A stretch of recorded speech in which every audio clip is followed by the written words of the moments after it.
I'm Susie Citron, and I'm conducting an oral history interview with Mandell Berman on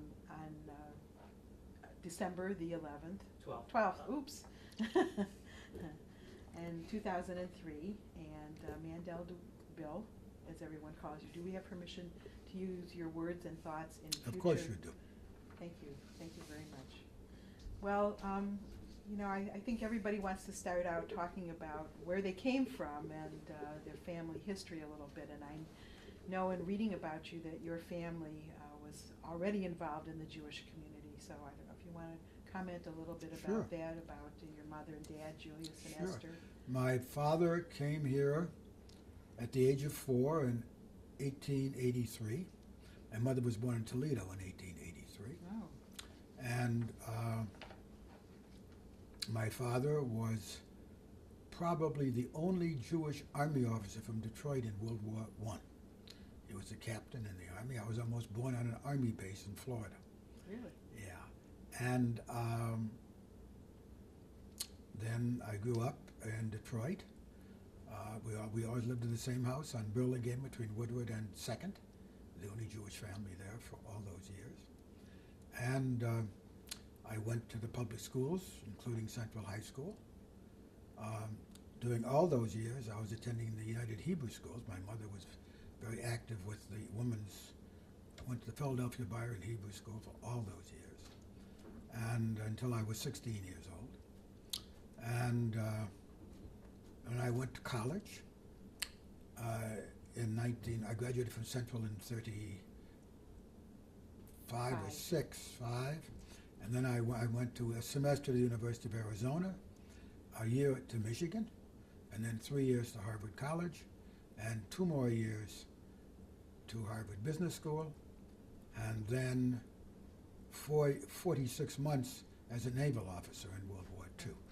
What was it like to be a Jewish student at Harvard in those days? In those days, we didn't realize it looking back.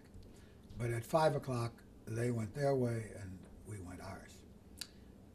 John F. Kennedy lived next door to me in my senior year, an F entry of Winthrop House. But I hardly knew him for the reasons I just outlined. There were no Jewish members of any club at Harvard before World War II. Now that's extensively not true. The only Jewish club members, there was a Strauss in my class, and there was you'll remember today, the team of Lerner and Lowe. They wrote My Fair Lady and others.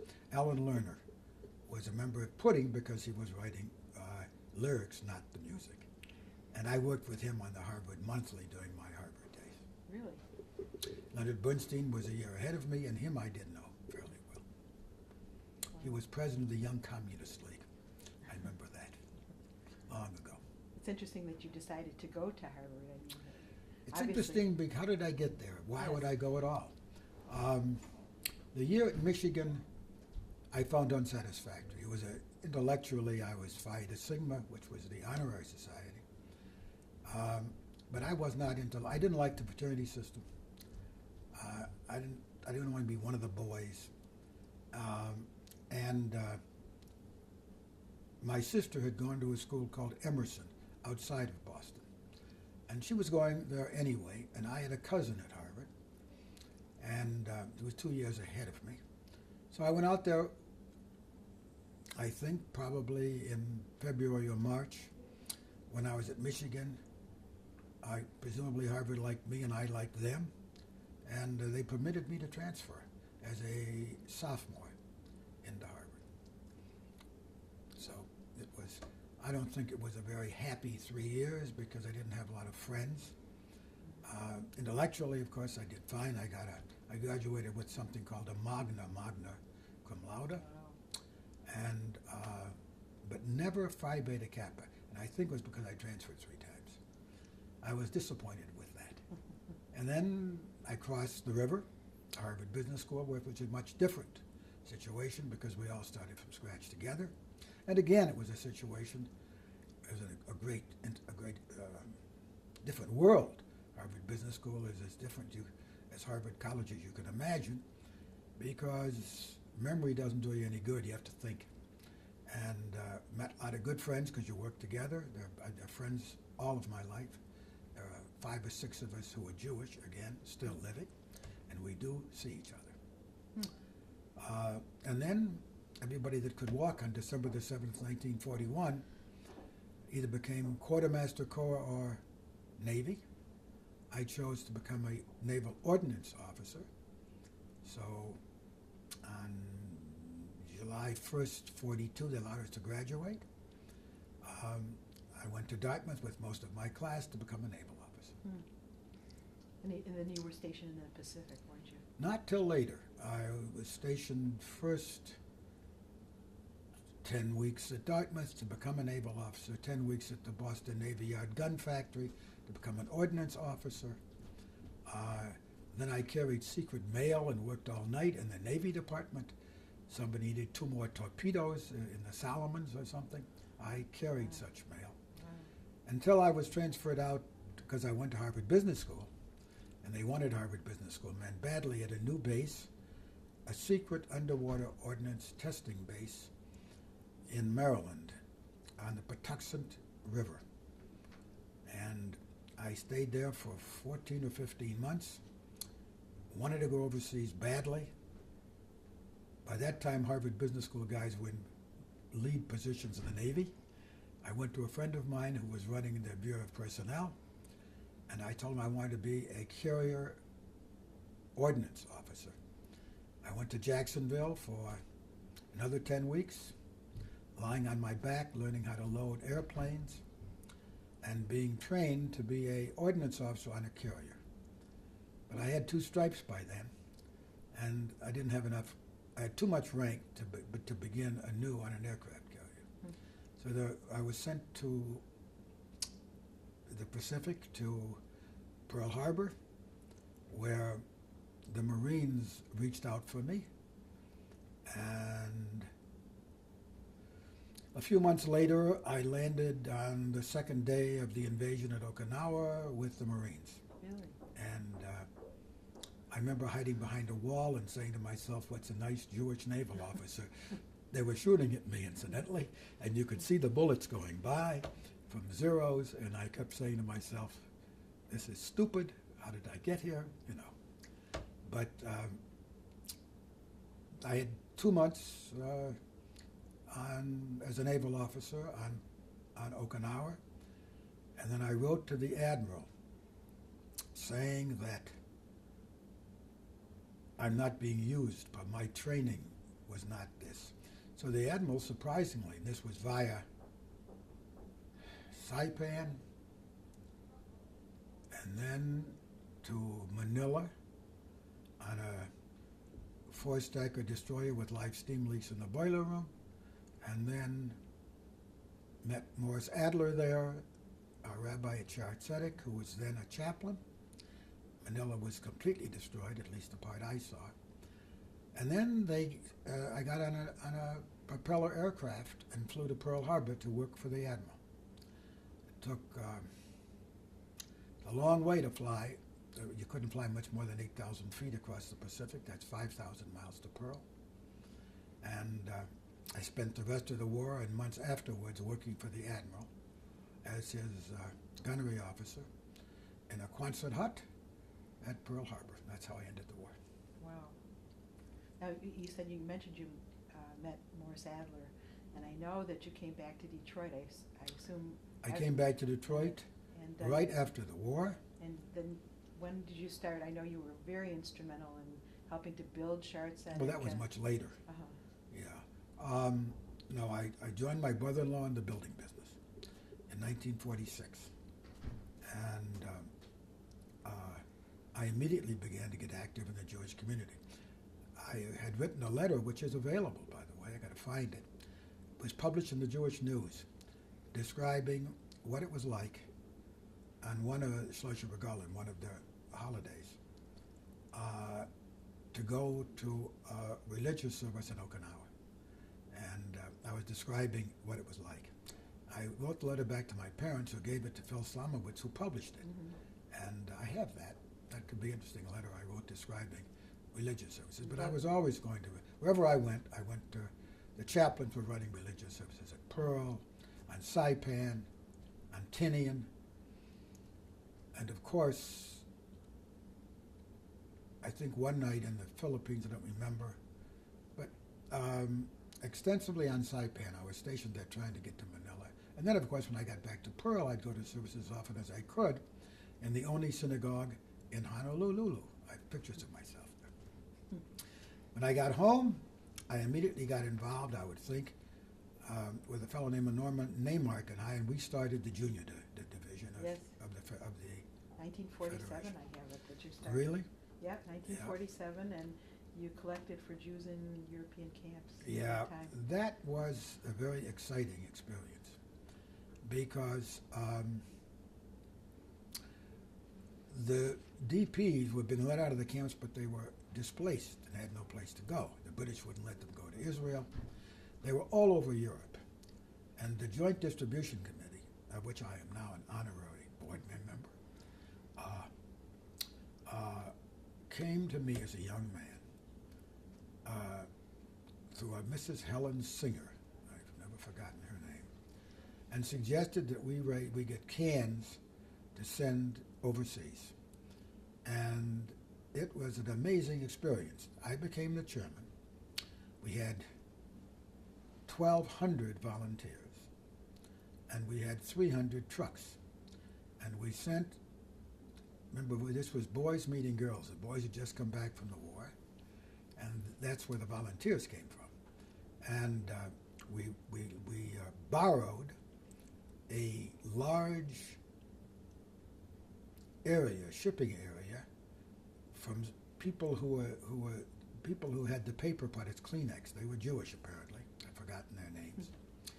And with one weekend between, and this is important, between Euclid and Davison, and between Byron and Homer, we left 12,000 bags with directions on the bag saying we will come next Sunday with trucks. And we came with 300 trucks. We needed them both times. The first Sunday and the next Sunday to drop the bags off and to pick them up. And then the trucks came in to this huge paper warehouse. They'd been promised us for one day, and we had 6 or 7 freight cars backed into the siding. And we got these people out. I forgot to say, how did we get 1,200 volunteers? We advertised in the Jewish Chronicle in those days, and there was a movie called The Juggler with Douglas, with the cleft in his chin, whatever. Kirk Douglas. Kirk Douglas. And it was a movie about DPs in Europe. And we showed that movie in the old RKO Theater downtown, which has since been destroyed. And we filled it. And I spoke as chairman. I'd forgotten who the others were. I think Harriet Cooper Elpern was one. And they were the PR. And we filled the theater. And we got them as volunteers. And then came the problems, because 300 trucks came in with canned goods. And for the first few hours, it was easy to put them into boxes and load them. What happened when boy met girl? And that's what did happen. A lot of marriages resulted from that evening. Oh, my goodness. And I think we were left with 10 or 12 of us to load the rest of the freight cars. But we did. I think we filled 3 or 4 freight cars and shipped them east.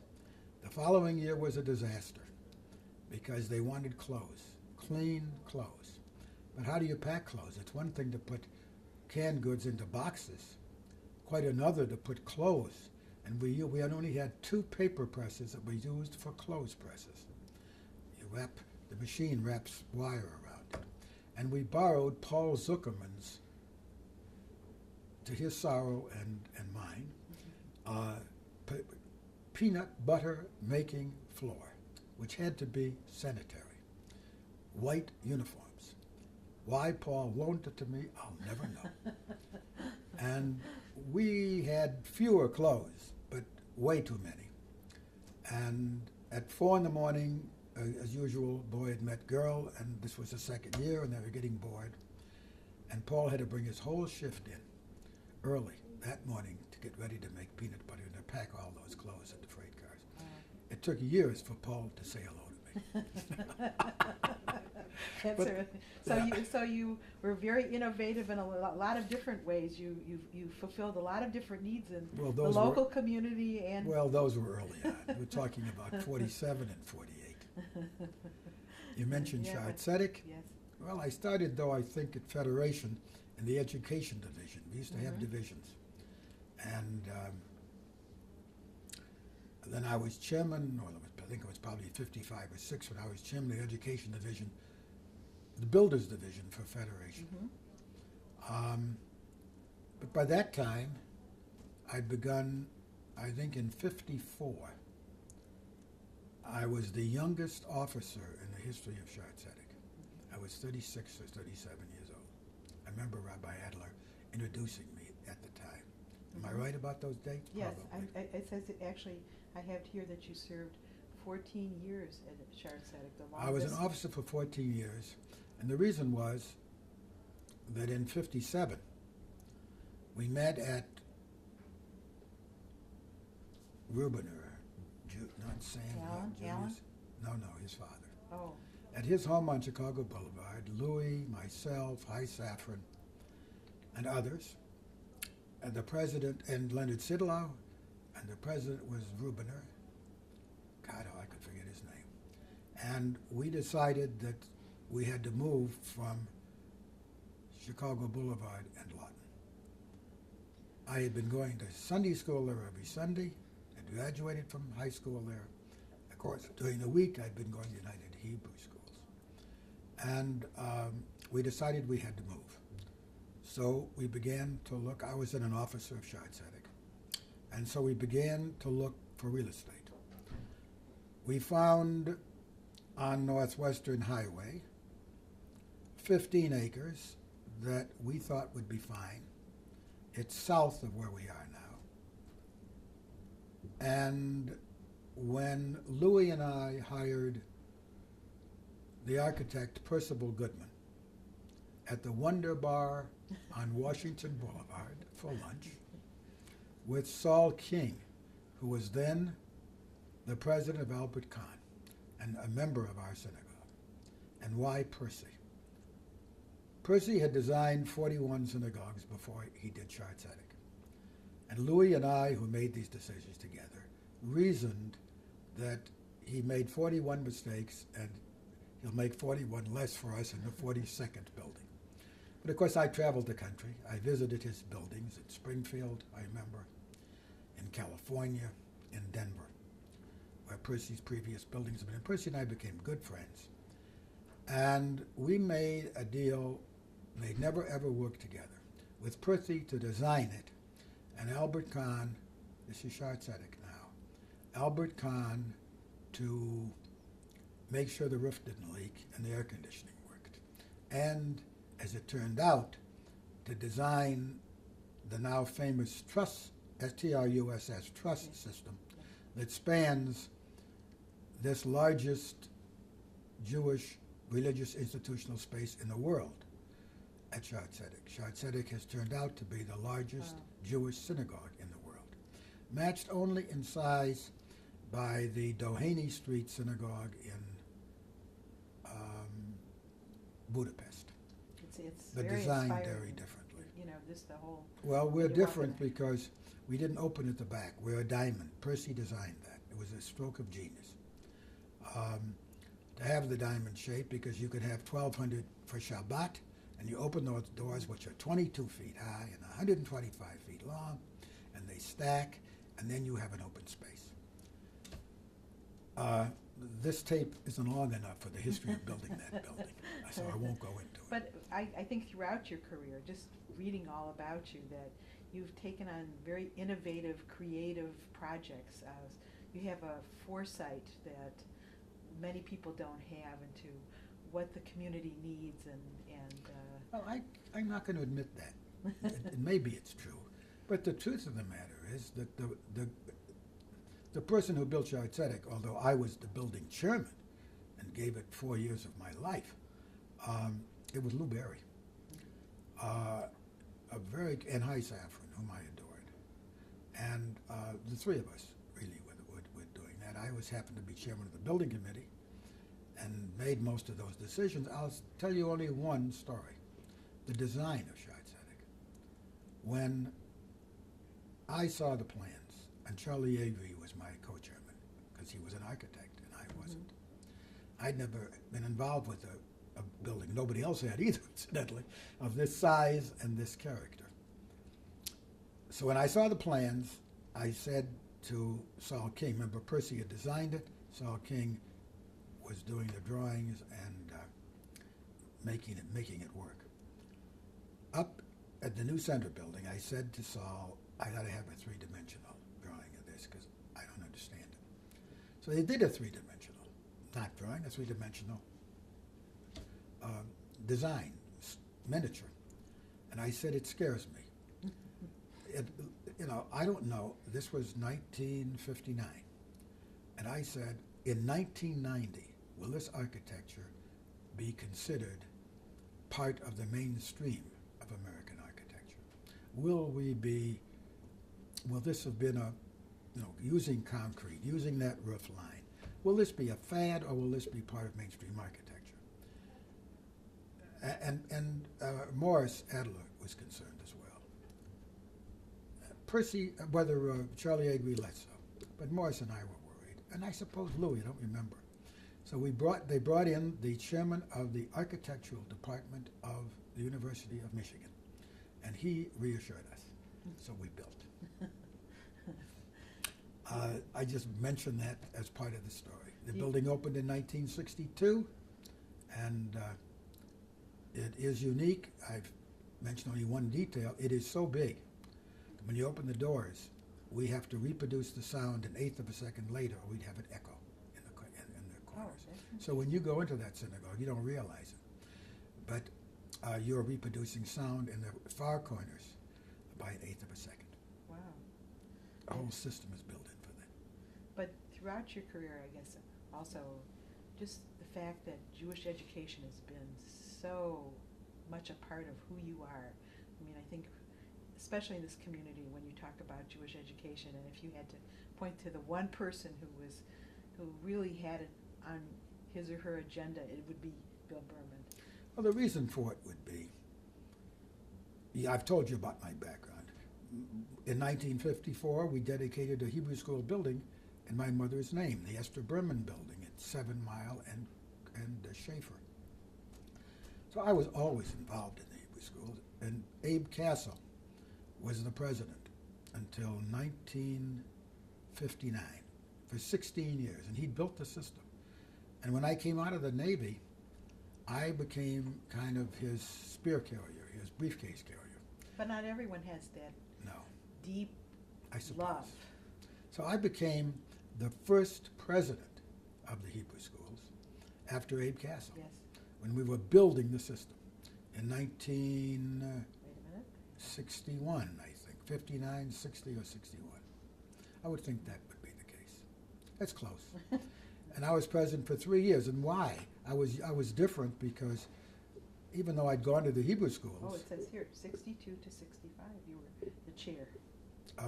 Probably the chair afterwards, but I think I was president 59 to 62, and then the executive chair, Mike Zeltzer, and High Saffron's brother became involved. But after all, with this educational background and the Hebrew school background, I was a rare bird in Detroit. So, yes, by 1965, I'd been given an award as nationally as the Young Jewish Leader of the Year by the old Association of American Jewish Education, of which I became its chair for 16 years. And in 1965 as well, nationally, the Council of Jewish Federations organized its first committee on Jewish education, and I became its chair. So there is a history of my being involved in Jewish education. education nationally. Well, obviously you must have gotten some, I know I have some quotes here from you that say that parents' involvement in Jewish education is so important, and this helps to preserve the Jewish community. It's The quality really of our for Jewish life.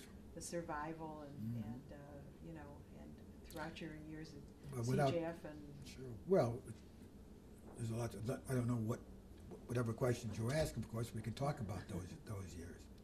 But my first involvement with CJF, the Council of Jewish Federations, was as chair of its education committee in '65 until '70, and I was with Max Fisher and High Safran in that famous Boston year of 1969 when the young people revolted and said, start supporting Jewish education.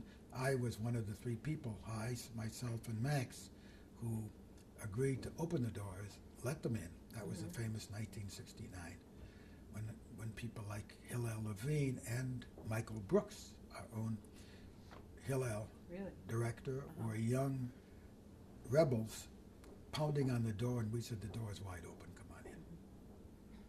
Well, I know that you've done so much, but if you could choose one particular thing that you would say was the most significant development in your career as a Jewish leader, what would you say that might be?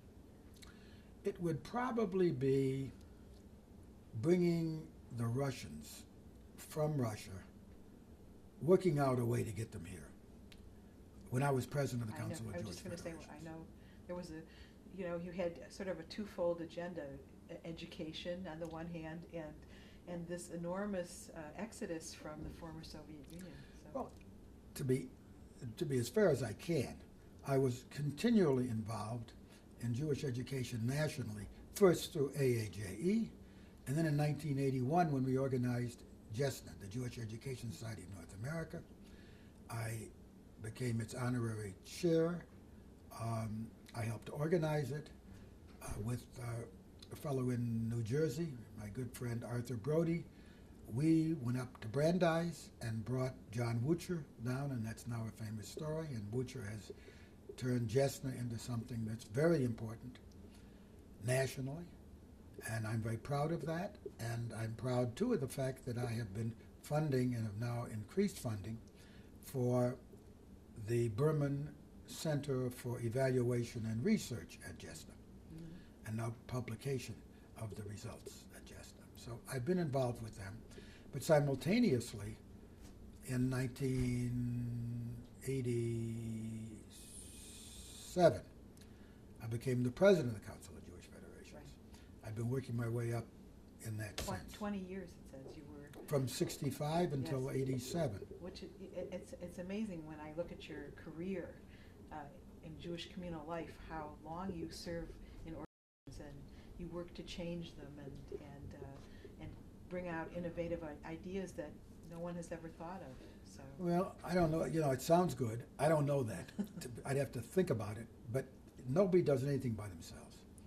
Every place I worked, I had people who were smarter than I was, I hope, just as caring, just as willing to make a difference. And I think that in all of these areas where I have worked, we're talking, of course, about Jeff here in Detroit, where it became apparent to me, and I got Bill Davidson involved, where we'd each put in $15,000, and we would start something at Shar Tzedek that would bring the families in, because I was worried that there are tree rings in every synagogue. Let's call it 5 tree rings, it doesn't matter. There is certainly a core group that we see on Shabbat in any synagogue, plus the guests who come for the bar mitzvot. But then you've got another group who would want to be involved if they knew how. So we started at Shar Tzedek, this Jewish family program, brought Harleen Appelman in from Ann Arbor, and then I funded it myself for quite a while until it became evident that the city needed it citywide. And so this Jewish Experiences for Family, of which I'm very proud, is now reaching the families, because that's the only way we're going to make a difference in our synagogue life, by getting families involved. So I'm proud of Jeff, and I'm proud that it's continuing, supported, part of Millennium. And that's one of the things in my life I'm very proud I was able to continue, to start and to continue. I'm proud of that. And still very planful. Do you want to talk a little bit about the population study, the My goodness. Yeah. just a few minutes, perhaps, or well, whatever you're at. Because you were trying to preserve tradition and Jewish education and the love of the Jewish literature and such, and yet you're also looking ahead. You're a forward thinker that tries to look at I don't know population about that. study. I don't know. Well, let's get to that if you want. Sure. Okay. It's starting with JESNA and the Evaluation Center, because I think we're in American Jewish life, I think we're trying to reproduce the wheel across the country much too often. And when I was the president of the Council of Jewish Federations, I had preceded that by being chairman of the Strategic Planning Committee of the Council of Jewish Federations, because it had occurred to me and others and the staff at CJF that we, the federated system, did not really know who we were. Are we really the center of Jewish life in Des Moines or in St. Louis or in Berkeley, California? And do we know how many kids should be Jewishly educated in that community? How many are ready for bar mitzvah, or aren't they? So in the early '80s, when Mandell was president of Cleveland, was president of CJ, I convinced him to let me chair a committee on strategic planning. So I toured the country. I went to 4 or 5 federations, but at assemblies and so forth. I always made speeches about let's do strategic planning. And the first thing you do with strategic planning is something called an environmental scan. Who are you? What world do you live in? We, the American jury, did not know. We didn't have to know because we were doing fine until the middle 70s. So beginning in the early 80s, federations began to do studies, community studies. You'd call them demographic studies, but they're really sociologic studies. And then by 1989, when I became president of CJF, or a year or two after, it became apparent that these would be lost. They were doing them. Cleveland, pick your city, Boston, Baltimore, Chicago, of course, New York continually, Detroit not till 91. What's going to happen though? So I started at CUNY, the City University of New York Graduate Center, the Berman DataBank for the storage of those studies. And now we come to 89, when I was president of the council still. It occurred to a lot of us, others around me, I was always guided, that if we didn't do a national study, we wouldn't really know what was going on nationally. We thought we could take 9 federations, match them up, but the questions were all different from the data bank. So we did the first famous, with me as chair, and I raised the money for it, the famous 1990 study where we got the 52% intermarriage. Nobody remembers anything else, but that was a study with in a small universe, 2,150 families were interviewed, and conclusions were drawn, I think, unfairly looking back. So it was natural, continuing now to the most recent study. By this time, Conrad Giles was president of CJF. So Conrad and Marty Crowder, whom I had hired as the exec at UJs at CJF, came to me and asked me to chair the year 2000 study and to raise the money for it. So I did, with another fellow, a friend of mine from Washington, Eddie Kaplan, who's now the head of the Jewish Centers Association nationally. We raised $4 million. And for 5 years, I led a team at UJC as chairman with Eddie, but I was really the research guy, to get this study done, but not a 2,100 person study, a 4,500 universe. That was the cost and the challenge. And we did the study under very awkward circumstances because Bush and Gore were running for president. We were making phone calls and somebody else was calling at the same time. But we finished it. Lots of problems. We've been severely criticized, but people are now recognizing nationwide people who need the use of the study. And we've moved the DataBank to Brandeis. And I'm up to date monthly on the calls we're getting. There are thousands of people who want access to that study and who are using it. I think I could say I'm pretty proud of the fact that I was in the middle of it. I guess you could say I made it happen. And I guess I could say that that's one of the things I'm very proud of. Yeah, I think some of the interesting results are just incredible to think about, that young women, for example, are not having children as they are in the general population. You need 2.1 reproduction to reproduce a family. We're 1.9. And those are real numbers. But we learn a lot of other things. I don't know how interesting this is. Absolutely. I was reading some of your folder, your curriculum I'm talking vitae. now about the study. Yes, yeah, and there was an article about it in there, and I was just fascinated. I suppose well, there's lots of articles. You know. Sure. Well, you learned that day schools were growing in number, which was good news. The conservative movement is losing, which surprised me, but for lots of reasons, and I think unless conservative movement changes, I've just written a long letter on that may be an article soon. I think what was surprising too is that they thought there were many more Jews than there actually are in this. Oh, nationally? Yes. Well, that's controversial. But let me finish this point. I'm sorry. Conservative Judaism had less orthodoxy, more. Maybe we miscounted in 90. And that day schools, afternoon schools, are losing. And those trends, and that's what this study does. And the intermarriage rate, which you could say was 52, maybe because we didn't have enough of a universe, was not properly calculated. But we know what the trend is now. Because if you were married, now we're using 5-year pieces. If you were married, I think from 85 to 90, there was a 37% chance of intermarriage. 90 to 95, 42%. If you were married between 95 and 2000, 47%. So we have the trend. So we know we've got this challenge. And this study, I think, proved it. On the number of people who are Jewish, the question becomes, who's Jewish?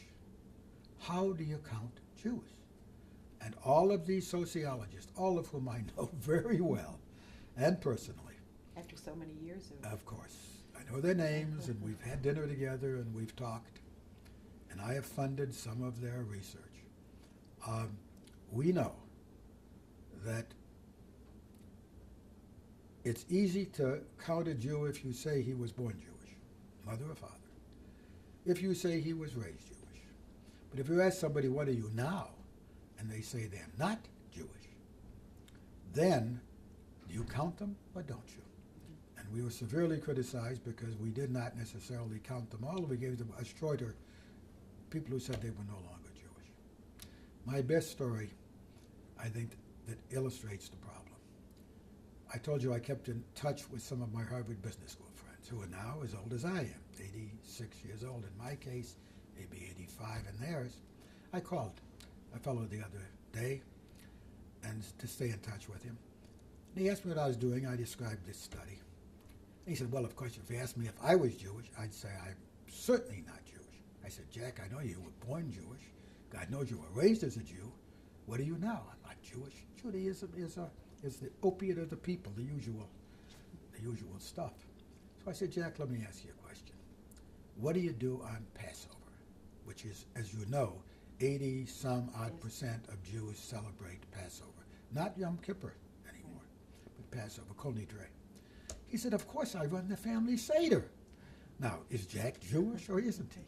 Now, there is the guts of the question, and I leave it to whoever listens to this tape to understand the dilemma we had in counting Jews. Well, the next question is, now you have all these facts, and what can you personally envision the community will look like in the near future? Is I it don't know possible? the answer. It will be what we make it.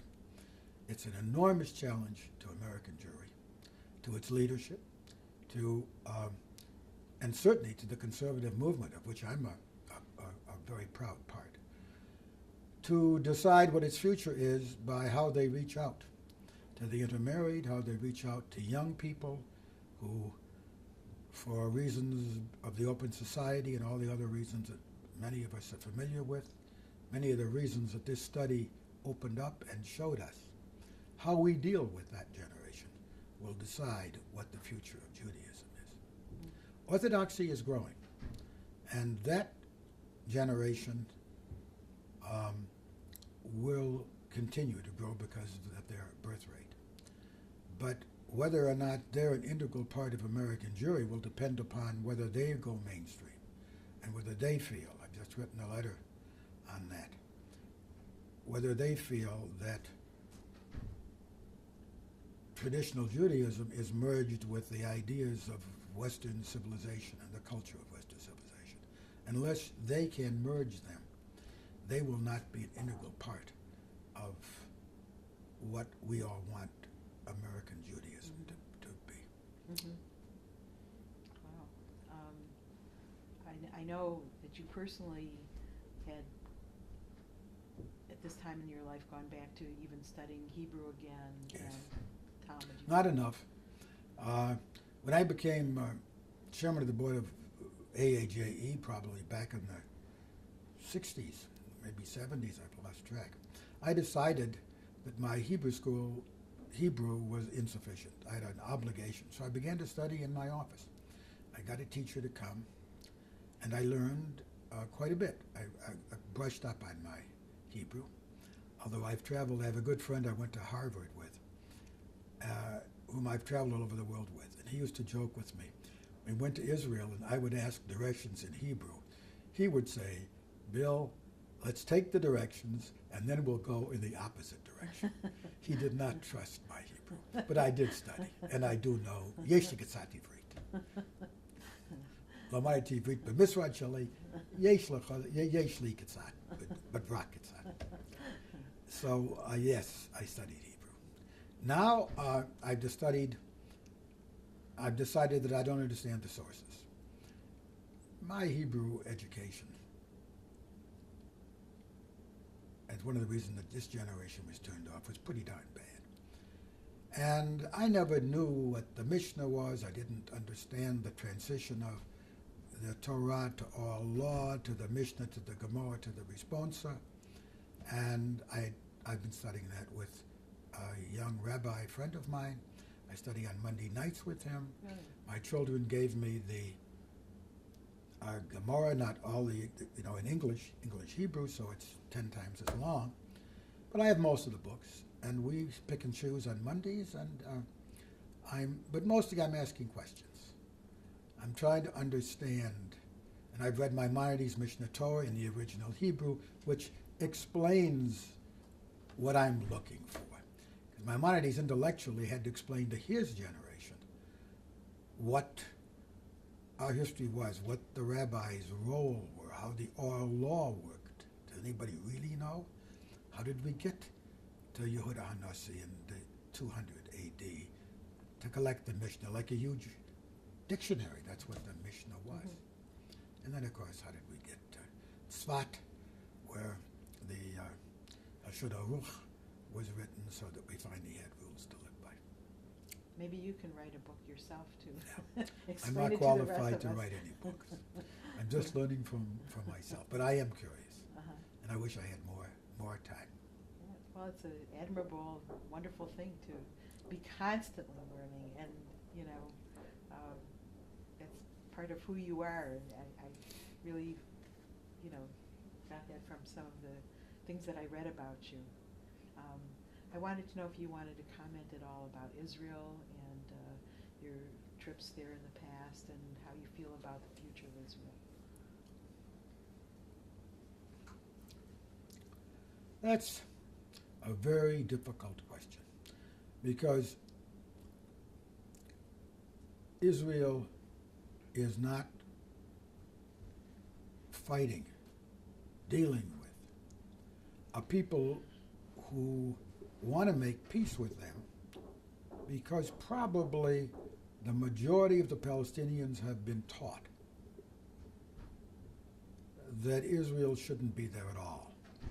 So if you could deal with somebody who's willing to say to you, let's decide and negotiate on borders, let's decide how we'll live together, that's politically doable. But when you're dealing with leadership who in the end say you don't even belong here, then it's an amazingly difficult problem for Israel. But Israel is an amazing place because, and you have to do what Bob Reisman and I did. I talked about the direction thing. Coming into Israel from Jordan, spend a week in Jordan, and then drive to Israel and see what Israel has done in the Middle East that nobody else has done. It's an amazing, creative, exciting place.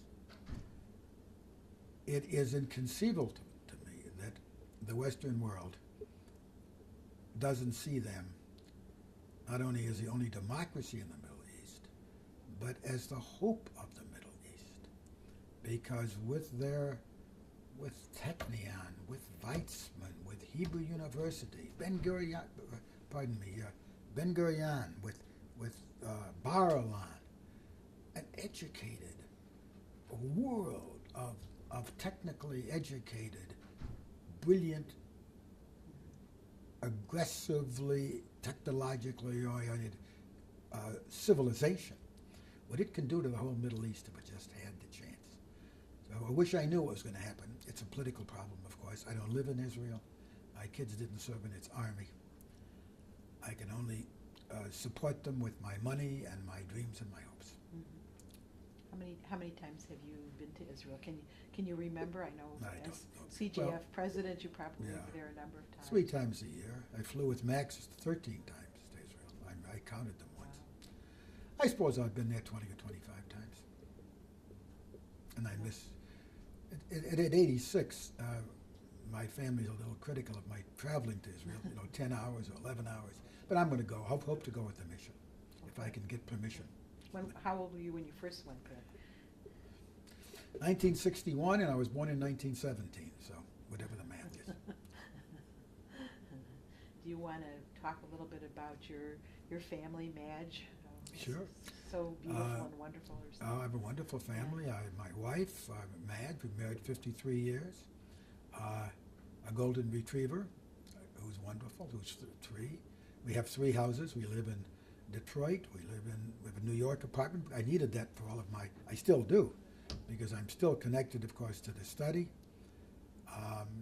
I chair the investment committee of United Jewish Communities. I'm there a lot.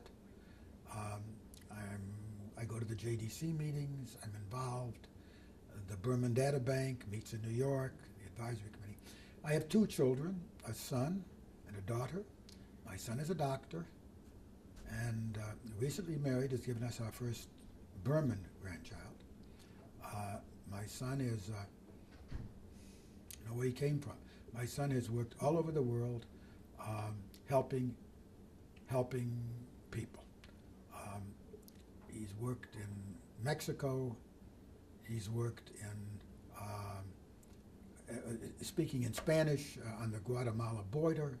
He's worked in a Zulu hospital with a Kevlar vest in South Africa as a doctor, most recently in British Guiana, where he ran a hospital on the equator without any power or air conditioning and no telephone, only radio.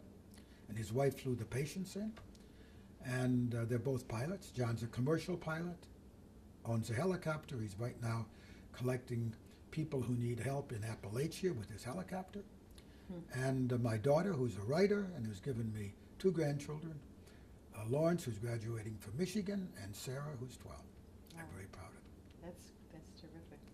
I know that on your long list of accomplishments, you can include serving with Skillman and doing some local. I was chairman, the first chairman of the Skillman Skillman Foundation, which we built up to. I'm no longer, of course, there. Emeritus. I was chairman of the Michigan State Housing Development Authority. I rebuilt it. We did about $2 billion in bonds during my time there. How about New Detroit? Yeah, I was on the board of New Detroit, representing the Building Association. What do you see for the local community, especially the Detroit community, as a developer and real estate person? I'm not much of a relative developer anymore, but it's been a long time since I'm still involved in real estate, of course, as an investor, but not actively at anything. I always felt that Detroit would have a great future over the longer run, even though we all fled from Detroit because the freeways permitted that. And the Jewish outflow, I've just described where 12,000 Jews lived, and there probably isn't one in that square today. Well, 1967 was like the watershed. It was. Year. And that's how we built the Hebrew school system, because they're building synagogues that way. But back to Detroit, the infrastructure is there. You know, the water, the sewer, and I built a lot in Detroit. I chaired the Elmwood development downtown. How many units were there? Probably 1,000 units there, east of St. Aubin. But politically, Detroit will have to struggle, and unless we get people downtown who want to live there, and there are schools they can send their kids to, Detroit, which used its best land to build 2 football and a baseball stadium. Its future will depend upon its governance and what kind of outreach its governance can bring to the city. Residential, of course. Well, thank you so much. Welcome. This was just really a thrill for me to be able to speak to you. Really, I was just amazed at your accomplishments, and you're looking at me very strangely. Because, well, I don't, I've got to think about them. And I don't think about it. It's just they were all moving from one thing to another. It came easily. I can tell that you just have this great love for education and for the Jewish people and the future of our local community, and what's going to happen to us nationally as Jews, and your great concern. And I know that that concern now is happily shared by thousands of others, and our future will depend upon the steps that we all take together, because that's the only way it's going to work. Thank you very much. Thank you. Okay.